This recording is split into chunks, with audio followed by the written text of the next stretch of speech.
मिल जाएंगी। Now we move on to the case of annuity. Annuity का मतलब basically क्या होता है कि आपको एक डिफाइंड सम हर साल मिलता है, and this could be given by your present employer और your previous employer or by some other person. Now, as we had discussed, it is only sum received from an employer which are taxable under the head income from salaries. So, in line with that discussion, any amount received by way of annuity from my present employer is taxable as salaries. However, if the amount is received from a former employer, it is taxable as profits in lieu of salary. What is profits in lieu of salary? We'll be seeing it at a later stage. This is something which we saw in the definition of salary also in the preceding slides. But it is taxable as salary, where the employer-employee relationship exists between the payer and the payee. If you receive it from a person other than an employer, which could be under a contract of insurance, or it could be under a terms of some other contract from any other person who is not your employer, it is taxable as income from other sources. Now, taking one by one, now we move on to what do we mean by gratuity. अब हम सबसे पहले देखते हैं कि gratuity का मतलब क्या होता है और उसका टैक्सेशन कैसे होता है। अभी जो भी मैं चीजें आपके साथ डिस्कस करूंगा ये ब्रॉडली दो हेड में क्लासिफाइड होती हैं। इसमें जो ट्रीटमेंट है वो काफी मटेरियली डिफरेंट होता है depending on whether you are a government employee और अ प्राइवेट सेक्टर एम्प्लॉय। मतलब आप अगर एक सरकारी एम्प्लॉय हैं तो जनरली जो टैक्सेशन है वो काफी फेवरेबल है सैलरी के रिलेशन में। अगर आप नॉन गवर्नमेंट एम्प्लॉय हैं उस केस में जो आपका टैक्सेशन है वो थोड़ा स्ट्रिक्ट हो जाता है। तो all these things which were included with in the definition of salaries जो कि हमने ऊपर देखा था, इन सब में नॉर्मली मेरा जो टैक्सेशन है वो डिपेंड करेगा कि मैं गवर्नमेंट एम्प्लॉय हूं या नॉन गवर्नमेंट एम्प्लॉय हूं। इसके अलावा हर एक चीज की कंपटीशन के लिए आपका जो सैलरी का मतलब है उसमें नॉर्मली थोड़ा बहुत फर्क रहता है।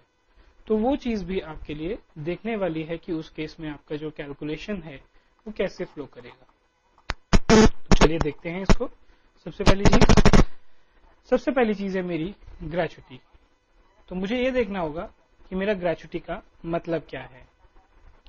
Now as I had discussed earlier, gratuity का मतलब क्या होता है कि अगर आप एक कंपनी में कुछ साल बिताते हैं which is the minimum period, then earlier what used to happen was कि जैसे आप लाला जी के यहाँ काम करते थे, आपने 10 साल काम किया और लाला जी ने 10 साल बाद जब आपने काम करना बंद कर दिया, नॉर्मली आप रिटायर हो गए, तो लाला जी ने आपको कहा कि भैया हम आपकी सर्विसेज से बहुत खुश हैं, आप ये 5 लाख रुपए रख लीजिए। Over a period of time law involved and now it is more of a mandatory payment. मतलब कि अगर किसी ने भी आपके यहाँ एक मिनिमम पीरियड से ज्यादा काम किया है, then in that case you have to pay him the gratuity. It is no longer a whims and fancy game. मतलब ये नहीं है कि आपका एम्प्लॉयर जानबूझ के आपको किसी सर्कमस्टेंसेज में ही जब खुश हो तभी आपको देगा, नहीं। Now it is more of a mandatory payment. So moving on to the taxation, as I had said earlier, there are two categories and depending on which category you fall in, your taxation will be determined. And which are these two categories? These are basically your government or non-government. Within the non-government, basically you have two classes, one which are covered under the Payment of Gratuity Act 1972 and the others which are not covered under the Payment of Gratuity Act. I'll tell you what this is. Now, the first one is government. Government के case में उनके employ को जो भी gratuity मिलती है, मतलब जब वो बंदा रिटायर हो जाता है उसके केस में उसको ग्रेचुटी मिलती है, which could be either a death cum retirement gratuity or a retirement gratuity, then that is fully exempt from income tax. इसके बेसिकली अलग अलग क्राइटेरिया हैं और अलग अलग रूल्स है depending on what category of government you fall in. आपको जैसे पता ही होगा कि गवर्नमेंट में भी आपके डिफेंस सर्विसेज अलग होती है, सेंट्रल सिविल सर्विसेज अलग होती हैं। इन सब में अगर आप अलग अलग कैटेगरी में फॉल करते हैं तो आपको जो भी ग्रेचुटी मिलेगी that is wholly exempt. I am not getting into the details of what these are because you can just have a look at it from any of the textbooks which are available or the detailed notes which we provide, and that should be of help. But just bear in mind, any death cum retirement gratuity which is received by a government employee is fully exempt from income tax in the hands of the employee. अब हम आते हैं बाकियों के पास, others. Others would mean what? Those who are not covered within the meaning of, or rather who are not the government employee. In employees के case में it is either fully or partly exempt depending on which category you fall in. So let us first see the case of an employee who is covered under the Payment of Gratuity Act. हर एक act की अपनी अपनी applicability होती है, तो payment of gratuity act में भी defined criterias हैं जिसके बेसिस पे आप ग्रेचुटी एक्ट में फॉलो कर सकते हैं या आप उसमें नहीं फॉलो करेंगे. अगर आप पेमेंट ऑफ ग्रेचुटी एक्ट में फॉलो करते हैं, which is normally a given and an assumed criteria, आपके क्वेश्चन जब भी एग्जाम में आएगा नॉर्मली उसमें लिखा होता है कि एम्प्लॉय जो है वो गवर्नमेंट एम्प्लॉय है या फिर प्राइवेट सेक्टर एम्प्लॉय है, और अगर प्राइवेट सेक्टर एम्प्लॉय है तो वो ग्रेचुटी एक्ट में कवर्ड है या नहीं कवर्ड है. तो that will basically guide your criteria. अगर तो आप ग्रेचुटी एक्ट में कवर्ड हैं, then your taxation is as under. Exemption which you get is the least of the following three amounts. मतलब मान लीजिए आपको 10 लाख रुपए ग्रेचुटी मिली है या 15 लाख रुपए ग्रेचुटी मिली है, तो तब आपको 3 कैलकुलेशन करनी पड़ेंगी. तीनों का अमाउंट आप निकालेंगे और उन तीनों का अमाउंट निकालने के बाद उनमें से जो भी सबसे कम होगा वो अमाउंट आपका एग्जेम्प्ट होगा टैक्स से. अब वो कौन कौन से 3 अमाउंट है? First is your 15 by 26 days salary for every completed year of service or part thereof in 6 months. Normally जब भी हम नौकरी करते हैं तो ऐसा तो होता नहीं कि आप मतलब आपने 21 तारीख को ज्वाइन किया था 21 अगस्त को और आपका जो है रिटायरमेंट भी 21 अगस्त को ही हो. कभी कभी हो भी सकता है, लेकिन नॉर्मली ऐसा कम ही होता है. Generally it is in a fraction of a year.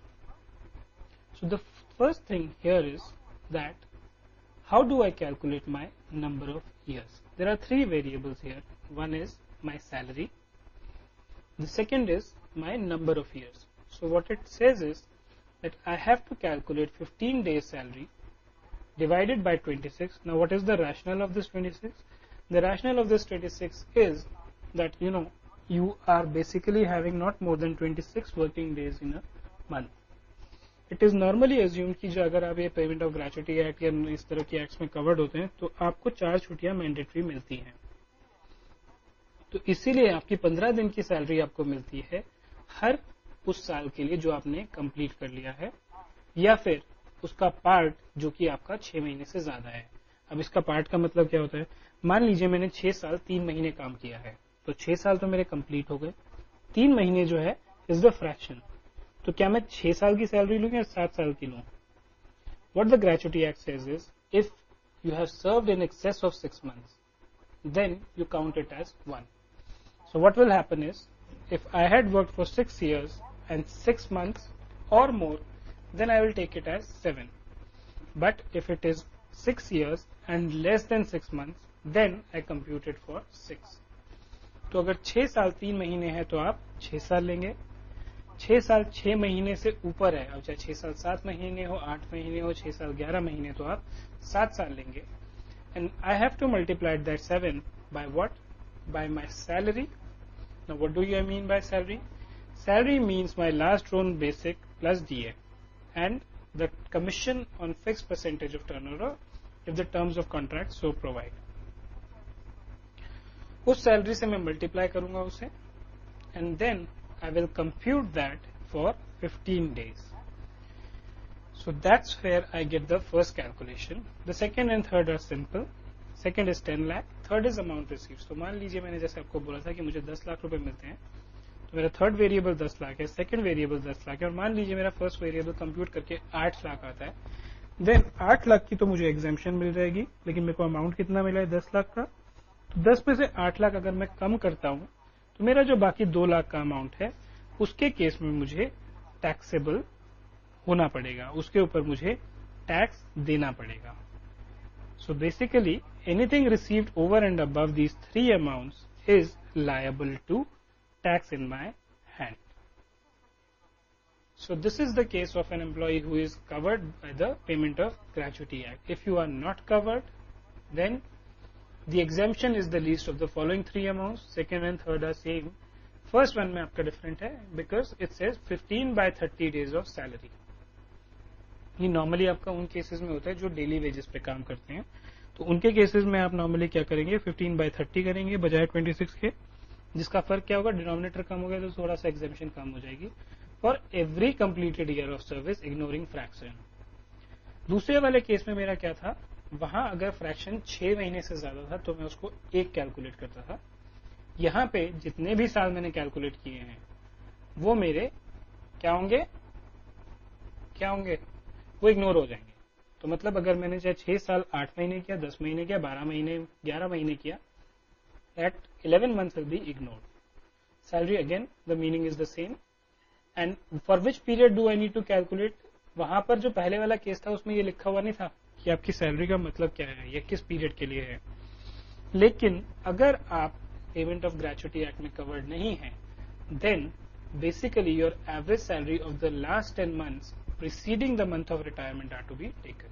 तो अगर मैं अक्टूबर में या नवंबर में या दिसंबर में रिटायर करता हूं तो पिछले 10 महीनों में जो मैंने सैलरी ली है उसकी एवरेज में कैलकुलेट करूंगा और वो मेरी ग्रेचुटी कैलकुलेशन का बेसिस बनेगी. The next thing here is that if the gratuity is received by the previous employer was exempted, अगर सपोज मैं पहले कहीं काम कर रहा था, आज मुझे ग्रेचुटी मिल गई, मैंने एक्सेम्पशन क्लेम कर ली, अब मैं दूसरे एम्प्लॉयर के पास गया, उससे भी मुझे ग्रेचुटी मिली, तो क्या होगा कि आपका जो ये 10 लाख का अमाउंट आपका सेकंड केस में आ रहा था दोनों जगह पे, ये या फिर ये मैं इसमें से माइनस कर दूंगा और फिर जो अमाउंट बचेगा उन तीनों को कंपेयर करके मेरी एग्जेम्पशन निकलेगी. Moving on to the scheme of taxation of salaries, basically there are three important sections which are there. First is your section 15, which provides as to which all income are to be taxed under the head income from salary. Section 15 में आपका ये